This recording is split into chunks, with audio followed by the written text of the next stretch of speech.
How's it going, everyone? Data here, and welcome back to another tutorial here on NHL 21 to tackle the beast that is line chemistry. In NHL 20, I made a video similar to this one. It's easily my most viewed video and most interacted with video, as it's over a half hour long. We're currently sitting at 28K views, over 180 comments. So it's clearly an issue that a lot of people are having, including myself, I'm not gonna lie. But I've done the research, I've put in the time, and I'm hoping to synthesize all that I have into a half hour or so video that will hopefully help you in your franchise mode. Now, before I get into it, I just want to highlight that the solutions, the cheat sheets, the advice that I'll be administering in this video are not totally encompassing. You may run into a situation that maybe does not apply to what I've been saying or is really unique to you. So please leave a comment. I will get to you within like 24 hours. We'll have a good discussion. The link for the Discord server is also in the description, where you can pose your question to a lot of other great franchise mode minds. We could go in a voice chat and discuss it. So please do not hesitate to ask any of your questions. Now, first things first, if you have watched the NHL 20 chemistry video that I put out, the main difference in NHL 21 is that you are not able to change player types. Everything else remains the same, like going for the power forward playmaker and sniper combo, etc. But now you are no longer able to change those player types. So for the most part, if you have a player like Elias Pettersson or Patrice Bergeron, who is a two-way forward, they will just not give you a +5 on your first line. Maybe, like I said, maybe there's that one unique situation. I've yet to see it. I've never seen anyone speak of it. But two-way forwards, pretty much the most you can get is a +3. So player types are huge. And the only note that I have to make before getting into this is that if you do want to change player types, like let's say you're doing that Boston franchise mode, you want to change Marchand or Bergeron from two-way forwards, you can do that, just not within your franchise mode. So once you've already started up, it is too late. But before you start, if you go to the roster menu, in the main menus, you go to roster, you go to edit player, and you change the player type, such as coming down here, going over to rosters, and then I say edit player. I choose the league that I want, the NHL, most likely. I go to the team that I want. I choose the player I want. I go to the details about that player. Look at that C on his chest. And I can change him to whatever I want. And then once those once that change to the roster has been made, I go to my active roster, and then I'll have a new update right here, for example, a new custom roster. So let's say, for example, I was using Online Roster 2. When I create that new roster, as I guess I technically just did, even though I didn't really change anything, I will now be using that roster. So when I start up my franchise mode, I need to verify that that is the roster that I have a little check mark next to. So back to the line chemistry now. The number one thing that you need to understand when it comes to line chemistry are all the little dashes, check marks, and X's next to the player's line fit for carry, dump, cycle, shoot, etc. I need you to take a nice long look at this chart right now. Shout out to bmarsh92 over on the EA NHL franchise mode subreddit who made this little cheat sheet, you might call it. This is so important, I cannot stress it enough. Every player will either get a green check mark, a yellow dash, or a red X for every single one of these things. The red X's are not necessarily bad, but you definitely want to maximize the green check marks. Think of the green check marks as a +1, a yellow dash as a 0, and a red X as a -1. The sum of that player's line fit must be 11 or higher. And that's not even talking about player types. First, we got to get into the player themselves. Different player types will maximize that chemistry. If I have all green check marks and 3 snipers, it doesn't get the +5. If I have all green check marks and playmaker, sniper, power forward, which is the classic combo, that gets a +5. But we'll get into that in a moment. Think about the line fit now. So with this chart in mind, we need to take our coach and our player into consideration. So already I can tell you this coach is not a good fit for this team. We have zeros on all the lines, obviously. But let's look at Leon Draisaitl here. I took the Edmonton Oilers because they have really good players, and I want to run a simulation afterwards to show you that they are that much better when chemistry is maximized. First, we have the carry dump bias. Draisaitl is a yellow dash. And our coach, when you go over to the higher staff screen and we look at carry dump bias, forward line 1, our coach is balanced.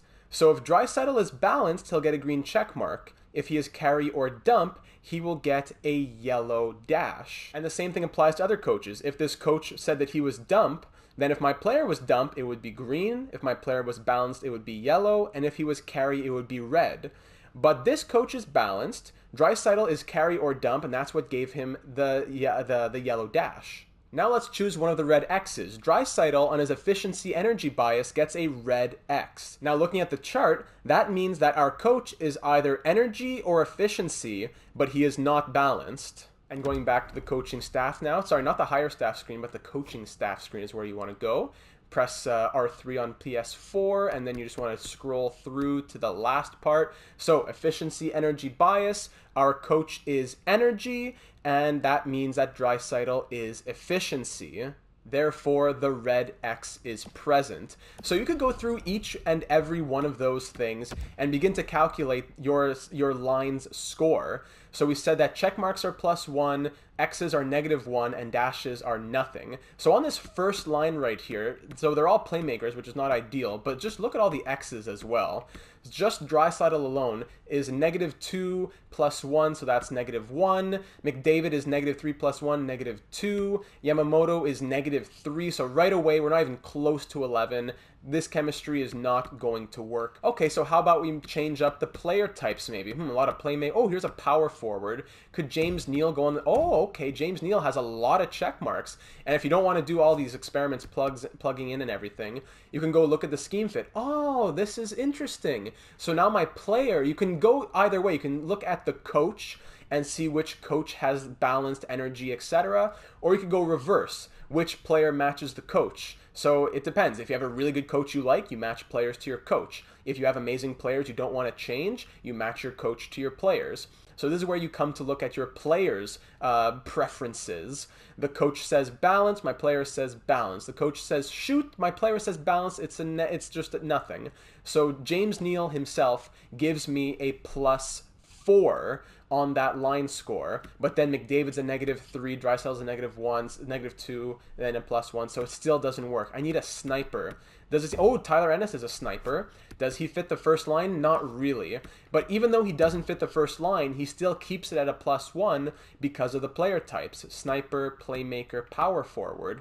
What if I put a different playmaker on this first line? No, it doesn't look like anyone fits it, so I am stuck. This does not look like a good coach. So if and when you come to that point of saying, okay, this coach doesn't work, I need to get a new one, what you want to do is first set up your lines how you want them to look like. Because if I just go best lines and then go find a new coach, he's going to tell me the line fits, for example, of Draisaitl on the first line. But maybe I don't want Draisaitl on the first line. Maybe I want him to be my second line center. So first, set up your lineup how you want it to look like. Perhaps something like this, and then you'll go out and look for your new coach. Now, what you need to also remember are the player types, like we said. Playmaker, sniper, power forward, plus good line fit will give you the chemistry that you want, whether it be +1, +3, +5. It'll be much better than having a 0. But when it comes to two-way forwards, honestly, it's pretty exclusive that they fit just within the bottom 6, especially if you have an offensive coach. So two-way forwards, they could fit in the top 6 for sure, but they won't maximize chemistry. If you want to maximize chemistry, you could go two-way, two-way, two-way on the third line and get possibly a +1, 3, 5. Grinders only like other grinders and only fit in the bottom 6. So if we have Kyra here on the fourth line with a power forward and a sniper, he gives it a -2, despite having a good line fit, the best line fit of that entire line. And if I switch him out for Drew Shore here, or Devon Shore's line fit isn't as good by just a little bit, but he gives it a 0 because he is a two-way forward. And the same goes over for defense. This coach seems to like the defense, and your player types that you're going for are defensive defensemen and offensive defensemen. If I put an offensive defenseman with a defensive defenseman, things will go well. So Ethan Bear and Adam Larson would be the two. There it is, +5 right there. They don't have a perfect line fit, as it's check mark for Larson and check mark dash for Bear. Not perfect, but just close enough. So it seems as though the 11 that you're going for on the forward line is obviously much different for the defense. There's only 2 things to rate by. So you're going for, with the player types, you're looking for a +3, +4 in terms of the check mark. So I could put Bear and Larson on the top pair. They fit pretty much the same in most of the lineup, it seems like. Yeah, they have really good line fits. So look at Larson. He's perfect. He's balanced, cycle, just like the coach says. Full line fit on the first and second pair. Ethan Bear gives him a +5. If I put him with a two-way defenseman, +3. If I put him with Clefbaum right here, who's another two-way D, but he has dash. So it really, a lot of it is just a quick, plug and look. Oh, okay, there's Ethan Bear. I'll put him up there. Blah, blah, blah. Okay, I have none. Okay, it's +1. So it doesn't take long. You don't have to go deep into it to just press square and go over other players and see if that gives them a +5 or not. But either way, let's say that is how I want my lineup to be. Now it's time to search for the coach who fits this lineup. So when it comes to coach fit, you can go to your coaching staff, and you can go look at the team fit. And we have a 59% fit for Lance Shannon. He loves Nugent Hopkins on the first line. He had all check marks, but he's a two-way forward. He loves Larson, perfect. Doesn't like Yamamoto, doesn't like McDavid, doesn't like Draisaitl. So that's the big problem, because when you're playing franchise mode, you're obviously building around some pillars. Guys like McDavid and Draisaitl are obviously two of those pillars. So you want their line fit to be as filled as possible, and that's where you may have to change up your coaching to fit those players. So let's say I wanted to take him out. I'm gonna go fire my goalie coach. I'm gonna demote him to goalie coach. I'm gonna say, okay, before I go out and look at the rest of the players, coaches who are available, let me check with in-house. Bo Weller, he has a 54% team fit. Not great. Better for McDavid and Draisaitl. Still not great. Okay, he's a generalist. Look at this other guy, Fournier. Who's this? Georges Fournier. 62% team fit. Loves McDavid. If it's a full fit, that means it's green check marks across the board. This probably means 4 green check marks and 1 dash or something for McDavid. Aside from that, loves Chiasson, loves Shore, but doesn't really love Nugent Hopkins, doesn't really love Nurse or Barry that much, loves Clefbaum, loves Yamamoto. So you could say, okay, this is not fully ideal, but I can work with this and make some trades around this coach. If you want, you can go to hire coach as well, and you can sort through. There's no NHL head coaches usually in year number 1.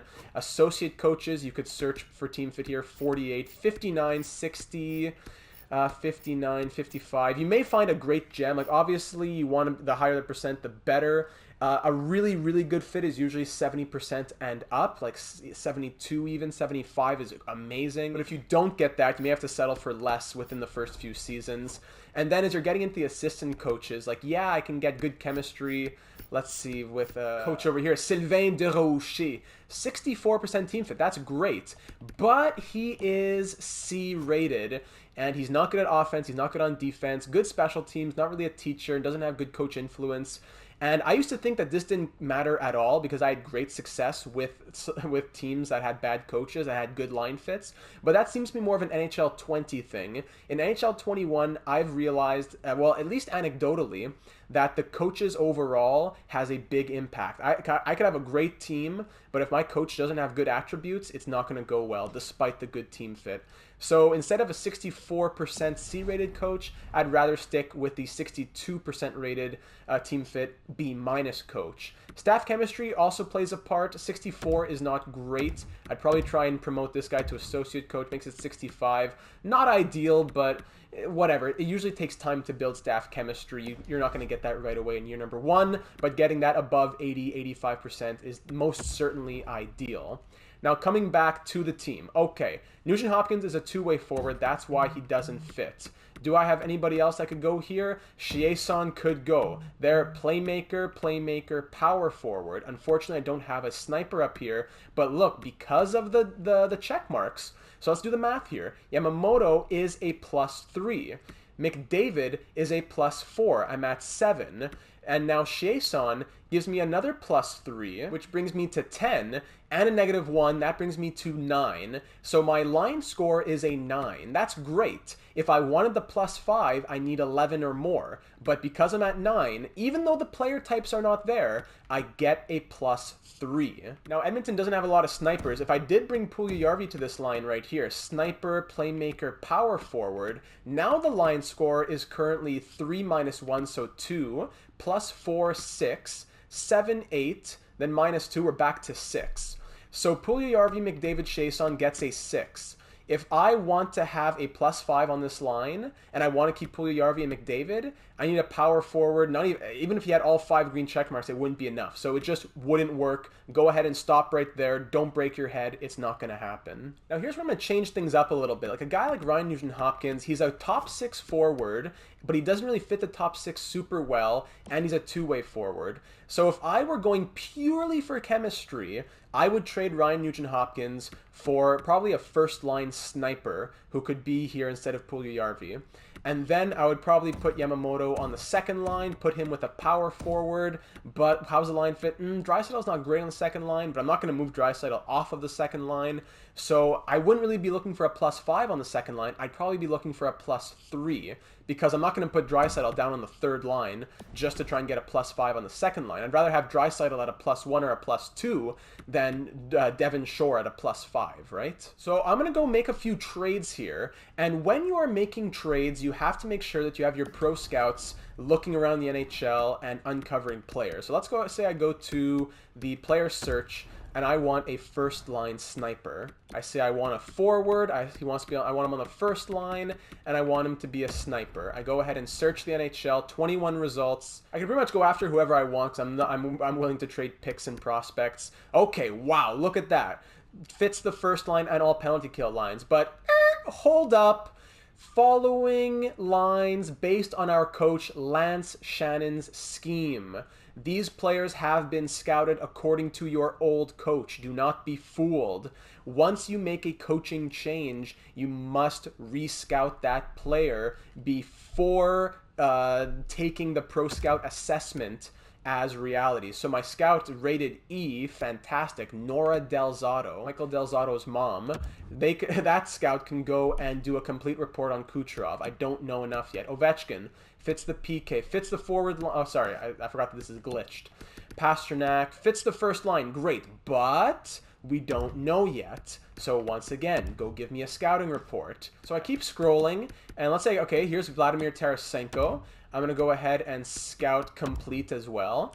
So pretty much you will just assign a bunch of scouts to, well, assign your scouts to a bunch of players who you want to know more about, possibly ones who said that they used to have good fits and now you're not sure, or even ones who said they don't fit at all, like Rantanen says he just fits the penalty kill. So okay, I'll just go make sure. So I'm just going to send out a bunch of scouting reports. So I'll go ahead and I will pin to my watch list all the players that I've sent scouting reports on, so I remember who are the people that I sent reports out on, so I'm not scrolling through this list again later. And then in 2 weeks, so we're going to get into the simulation here, I will revisit this. It says, well, it depends. It's the scouts are like D- and E rated, so ideally it takes a lot quicker than a week or 2 weeks, but we'll go at least to the end of the preseason and see what the report is by then. Alright, so a couple of weeks have passed. I'm going to come back and look at these players who I had pinned. Okay, perfect. Georges Fournier, none. Bang, goodbye Kucherov. Pasternak, none, goodbye. Kane, none, goodbye. Rantanen, none, goodbye. Tarasenko, none. Laine, none. Taylor Hall, none. Okay, disheartening, but at least now I know. Instead of having to make a big blockbuster trade, I put him in my lineup and then he doesn't fit. But meanwhile, my scouts have been working now that I have a new coach in here. So I didn't even scout him, but Johnny Gaudreau, according to my pro scout, Georges Fournier fits the first line. So even though I didn't scout him necessarily, because I changed coach, my pro scouts have been working. So I'm going to go ahead and make a trade for Johnny Gaudreau. In theory, I should have a +5, and there it is. Trust the process. There it is. Johnny Gaudreau, checkmark, checkmark, checkmark, checkmark, and dash. With McDavid and Chiasson, it's not perfect because I'd rather have like an 88 rated power forward here, but it's better than nothing. If I put Cassian +3, Neil +3, okay, so Chiasson has the best fit. Now that has Gaudreau playing as a 93, McDavid as a 100, and Chiasson as an 85. So it's difficult because it's always the what if. Like if I simulate a season, Chiasson scores 80 points. Well, oh, maybe he would have scored that anyways because he's with McDavid. But we're going to see when we actually go through the simulation. Now my second line, Yamamoto, Draisaitl, and Cassian. This isn't the ideal line as Draisaitl and Yamamoto. I want both of them playing in my top 6. but I don't really want to have to move them out just to maximize chemistry again. So think of it as if Tyler Ennis gave this line a +3. Would I rather have Yamamoto with a +1, so Yamamoto 84, Draisaitl 94, Cassian 82, or Tyler Ennis giving the line a +3, Ennis 82, Draisaitl 96, Cassian 84? And maybe your answer is the latter, maybe it's the former, but either way, you just need to take that into consideration, and that is part of your managerial duties. What will make the team best? So I'm going to keep the second line as is, even though it's not ideal. The third line, again, now we're getting into the bottom six, which means two-way forwards have value. Dominic Cahoon, 2 red X's, doesn't really fit any of the lines. I'm going to trade him. I need a better two-way forward.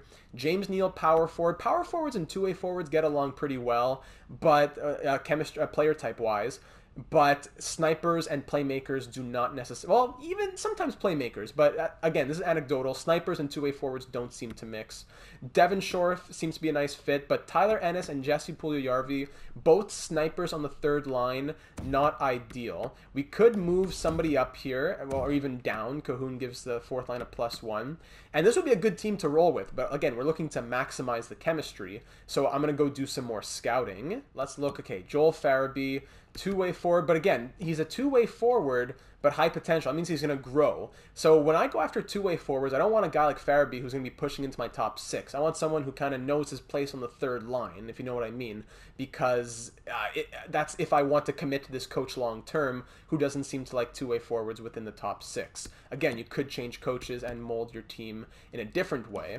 So all these guys seem to only be scouted for Lance Shannon, which is not great. So I'm going to go ahead and send out a bunch of scouting reports and then touch back on them again in a couple of weeks. And now coming back a week later, so Jack Roslovic fits my top 6 forwards and all penalty kill lines. Not ideal. Because also, just to note, just because they fit the top 6, that's nice, but it doesn't maximize chemistry. So don't be fooled that fitting the top 6 means that they'll give the chemistry.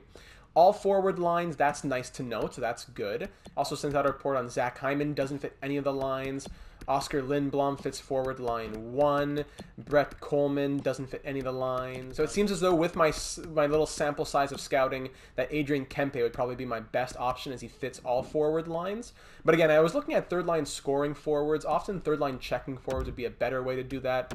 But I'm not really looking to build a team here. I'm just looking to do the chemistry. And in theory, when I put him up on the third or even fourth line, I should be able to get a +1 at the very least, which is better than a 0. And there it is, +1. And concerning line fit, look at that. He fits all the lines extremely well. Like, could I put him on the second line and get a +1? Yes, I could. That's great.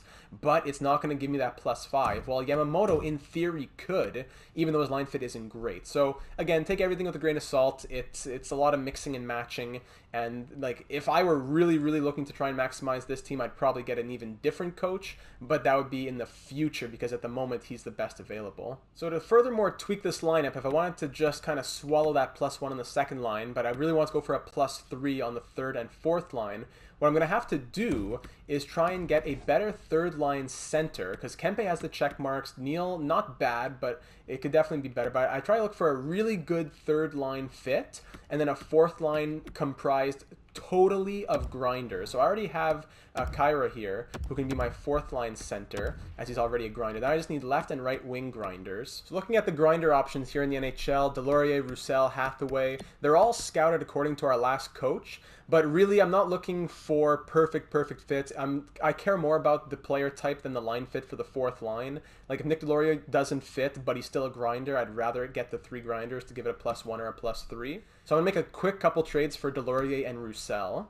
And then I'll put them on the fourth line. Bang. So +3 right there. So the line fit, it's actually pretty decent. It's not perfect because Roussel isn't the perfect fit, but just solely because of the player types and the kind of decent fit, I have Delorier, Kyra, and Roussel getting a +3. So these guys who don't have great overalls are now playing like 82, 80, and 82. Bang. And on a team, if you look at ice time allocation, roll 4 lines, that is very important. So we have a +5, +1, +1, +3. We said we wanted to update Kyle Turris. Now in the meanwhile, as my scouts are going out and searching for more two-way forwards, I want to get this done as soon as possible so that my chemistry is maximized as early into the season as possible. So now with Ethan Bear and Adam Larsson, we're only at a +1. We lost that +5. So I probably need an overhaul of the defense here, as Nurse and Barry, that's nice, but they're both two-way Ds who don't have fantastic fits. They all have decent fits. They don't hurt the chemistry, but they don't really help the chemistry. Clefbaum, on the other hand, has a better fit. Chris Russell, defensive defenseman, better fit. Okay, so if I were just going for chemistry, I would probably overhaul the entire defensive core, and Bear, Larson, Nurse, and Barry would all be gone. So I'm going to move these 4 guys for 2 offensive defensemen and 2 defensive defensemen. Again, that requires some scouting, but then once you have +3s and +5s on those pairs, that is huge. Last, of course, there's chemistry for special teams like power play and penalty kill, but I'll get a little more into that once the team has been solidified.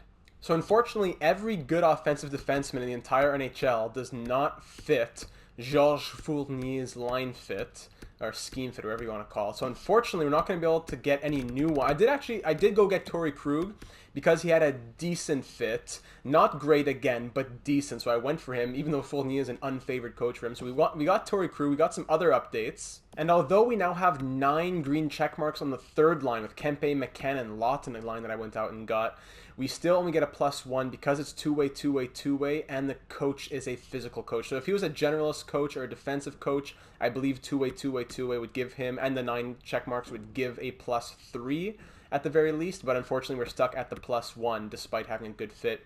So that's where it goes into, you really have to choose your coach right, and it's tough at the beginning because you're so limited, but once you start getting a few seasons into the franchise mode, you have so many coaches to choose from that molding your chemistry to get +3s and +5s on every line is not too difficult if you follow that chart that I mentioned. On defense, unfortunately we still have the same problem of no defense like this coach. Like Ryan Suter went down and got him as a defensive defenseman. He has good fit, but put him with Torrey Krug, who doesn't really like being on the first pairing. It doesn't really do much. Even with Ethan Bear on the top one, there's just no one who really likes this coach. So that's them's are the breaks sometimes. What are you gonna do?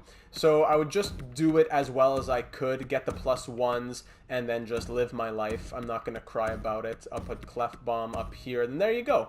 It's not the worst. +1s all the way down. It's a good defensive core. Obviously, I had to trade a lot of picks and things like that, so I probably would have stuck with the original team that we had been given. Power play now is somewhere else you need to really be thinking about line fit. The check marks here there's only carry, dump, or power play strategy, so you don't have to look at 100 different things. You don't want to see yellow dashes. You want to see as many green check marks as possible. The dashes here don't help. X's obviously really don't help, but check marks are ideal. So really you want to move things around until you start seeing, there you go. So you got Goudreau up there as a sniper. You want to get two-way forwards out of there right away. You want to just have offensive defensemen. Ideally, you'd have 2 offensive defensemen at the point, and then sniper, playmaker, power forward, or 2 snipers, 2 playmakers, and that would give you the +5. So on defense here, with Torrey Krug, he has 2 dashes, which is the unfortunate part.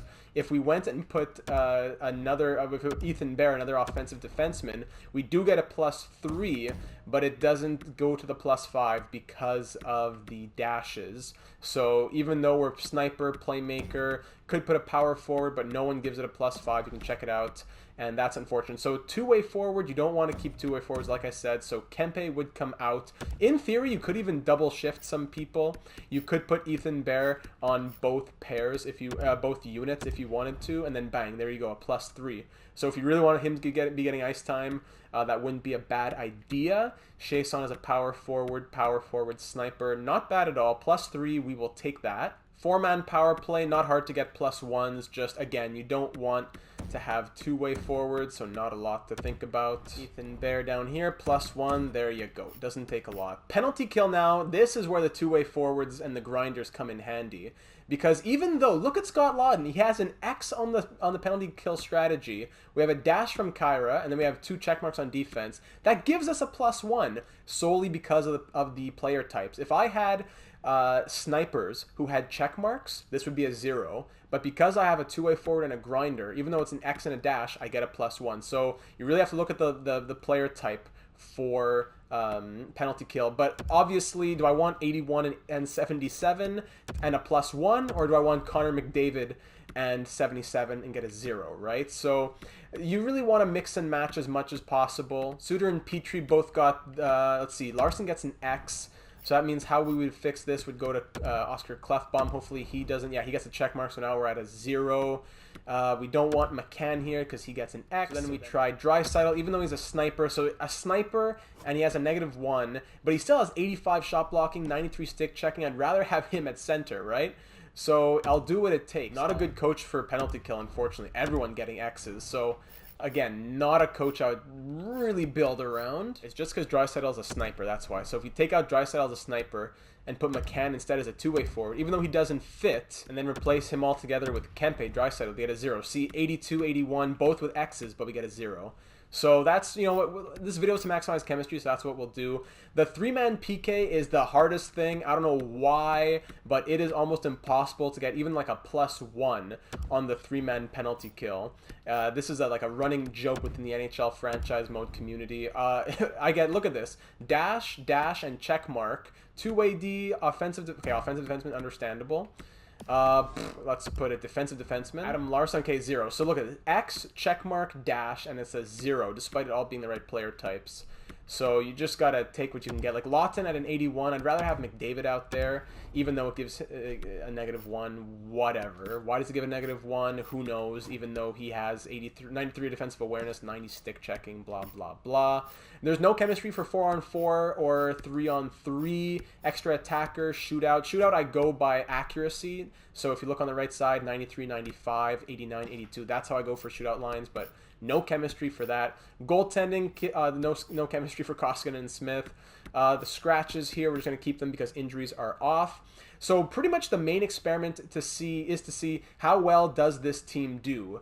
Typically, Edmonton usually makes the playoff. On medium scoring, McDavid and Draisaitl both get about 80 points each. Goudreau, 30-goal kind of guy. So with the +5 on the first line, with the +3 on the power play, with a +3 on the bottom 6, and we've done our homework, we've done our best. How does this team simulate? All right, so now there is the question of, was the chemistry successful? We said that Connor McDavid usually puts up around 80-90 points in the simulation on medium scoring. He scored 50 goals and 107 points, big plus. Johnny Gaudreau, usually around that 30-goal, 80-point mark, he got 38 and 96. Leon Draisaitl, only with the +1, gets 40 goals, 89 points. Torrey Krug, now here's the important thing. Torrey Krug, he did not have a perfect line fit. His line fit was okay, didn't hurt, didn't help. But the reason why it's so important to get a guy like Torrey Krug is because of the offensive awareness. I'd rather have Torrey Krug with 91 offensive awareness than someone else who maybe even be like an 88 or even an 89, but has like, I don't know, some weird stat like 81 offensive awareness. That 10 attribute difference makes a huge difference. And there's 72 points for Krug, despite him only having a +1, 19 power play points as well to note. Look at McDavid as well, 36 power play points. Now, Alex Chiasson, 64 points as an 80 overall is the biggest surprise and biggest, the thing that speaks the most to how the chemistry helps. Because it's not just playing with McDavid, it's playing as a higher overall than he is, as an 85. 18 goals, 46 assists, 64 points, 19 power play points. Yamamoto down on the second line, 60 points only with the +1. Neal, 52. Ryan Suter as a defensive defenseman, 31 points, not bad. Now look at Jeff Petrie, +32 defensive defenseman. He usually scored more in real life, but in the NHL 21 world, even with the 89 offensive awareness, because he's a defensive defenseman, doesn't usually score as much. I've seen some seasons for sure where Petrie gets like 50 points. This wasn't one of them. His chemistry wasn't maxed out, but he had a very good season at a +32. Now look at the fourth line. Nick Delorier, playing 8.5 minutes a night, gets 26 points, 10 goals, 16 assists. That is crazy. Then even the other guys, Roussel, 20 points for him, and Kierev, 17 points for him, 11 goals. Very, very nice numbers. These guys just played at the beginning when we were just stimming through who we were going to go get. But aside from that, injuries were off, trades were off, nothing else happened. Now, goaltending, the reason why Edmonton usually doesn't do too well is because the goaltending is atrocious. But with all that support, Mikko Koskinen went 37, 20, and 5. So not great numbers, but he was able to get 7 shutouts, even though he had only had 2.72 goals against average and 910 save percentage, because he had such good support in front of him. The team itself went 48, 26, and 8, that's very good for year number 1 simulation. I don't usually see Edmonton do that well, especially winning the Western Conference in year number 1. They're pretty strong as the generated prospects start to come around, McDavid and Draisaitl, but that is a really good season for year number 1. Power play was at 28.3%, best power play in the NHL with those pluses, and penalty kill not great at 80.4, somewhere around the middle.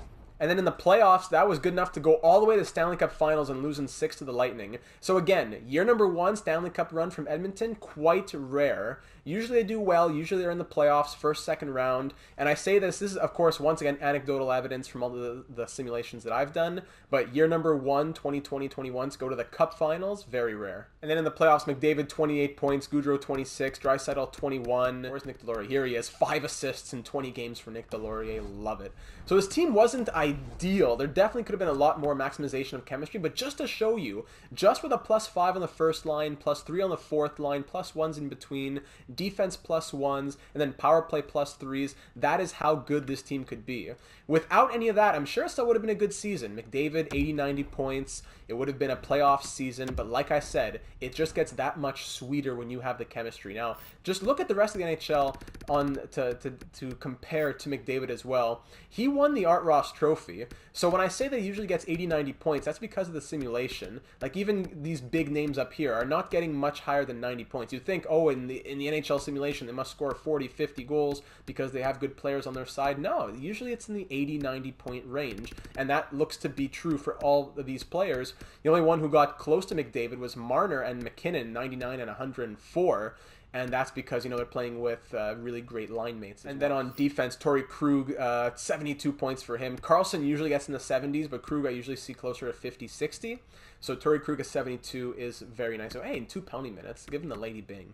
And now the last important thing to note is that when you are drafting players, all the way to pick one number 170, when you're drafting players, you're able to see their fits, or whatever you want to call it. Let's say this guy, Grabeshkov, you're able to see some of his fits. Okay, it's guaranteed. It's 4 bars next to binocular. It's guaranteed. His carry dump, cycle shoot, efficiency energy, I have all these things locked in, guaranteed. I know them. So putting the chart now back on the screen, I would compare that to my current coach or whatever coach I'm using and look, okay, does this guy fit my chemistry? And obviously at like a 5th round pick, that doesn't really mean too much. But when you're picking at like 3rd overall and it's between 3 different names and you don't know who to go with, this may be the difference maker. The scheme fits. So remember this. This is huge. This chart right here is your key to getting good chemistry. Again, as I demonstrated, it's tough when you don't have the coach that you necessarily want.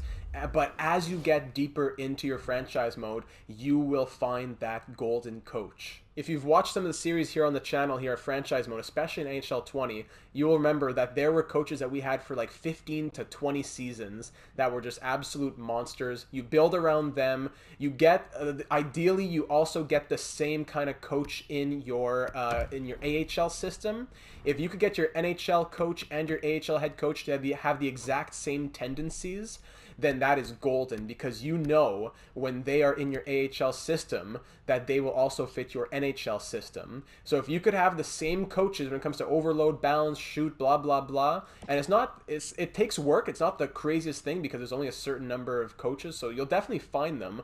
Just takes some work. So if you can find just one super similar at the very least, that'll be super helpful in being able to call up depth or to just know, will this player fit my lineup in the future? So I think that's just about all that I have to say on line chemistry. I know this was a fairly lengthy video, and I hope that I answered any of the questions that you may be having as you're probably sitting on your couch trying to figure out what to do with your lines right now. Again, please drop any questions that you may have or go over to the Discord server and let me know. I'd be happy to help you, and so would a lot of other people over on the server. And hey, if you're brand new to the channel, we would love to have you here. We've been building a great team over the past year or so, mainly focused on NHL franchise mode, but as well as Be a Pro, career simulations, MLB franchise mode challenges, streaming on Twitch as well, all that stuff. We've been creating a great team here, and it would be just that much greater if you were to join it as well. So we would love to welcome you in open arms, but at the very least, I hope that this video was helpful.